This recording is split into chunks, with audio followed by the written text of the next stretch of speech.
চোখটা ছিল কিলিয়ান এমবাপ্পের উপর। রিয়াল মাদ্রিদের জার্সিতে অভিষেক বলে কথা। তবে সবার অলক্ষ্যে থেকেও আতালান্তাকে 2-0 গোলে হারানোর ম্যাচে নিজেকে অনন্য এক উচ্চতায় নিয়ে গেছেন রিয়াল মাদ্রিদের লুকা মদ্রিচ।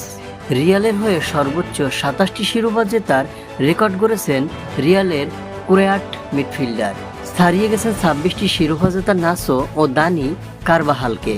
করিম বেনজেমা ও মার্সেলো রিয়ালের হয়ে 25টি শিরোপা জিতেছেন। 2012 সালে টটেনহাম থেকে রিয়ালের নাম লেখানো মদ্রিচ রিয়ালের হয়ে জিতেছেন 6টি চ্যাম্পিয়ন্স লিগ, 5টি উয়েফা সুপার কাপ, 5টি ফিফা ক্লাব বিশ্বকাপ, 4টি লা লিগা, 2টি কোপা দেল রে ও 5টি স্প্যানিশ সুপার কাপ।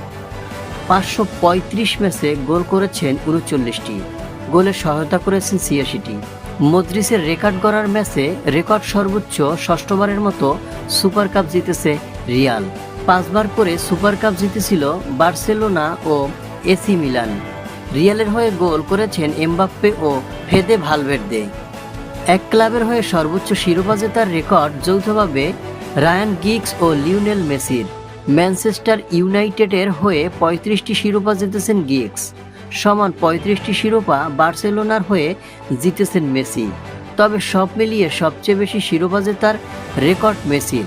বার্সার হয়ে 35টি ট্রফি জেতা মেসির মোট শিরোপা সংখ্যা 45। ব্রাজিলিয়ান তারকা আলভেস তার ক্যারিয়ারে জিতেছেন 43টি শিরোপা।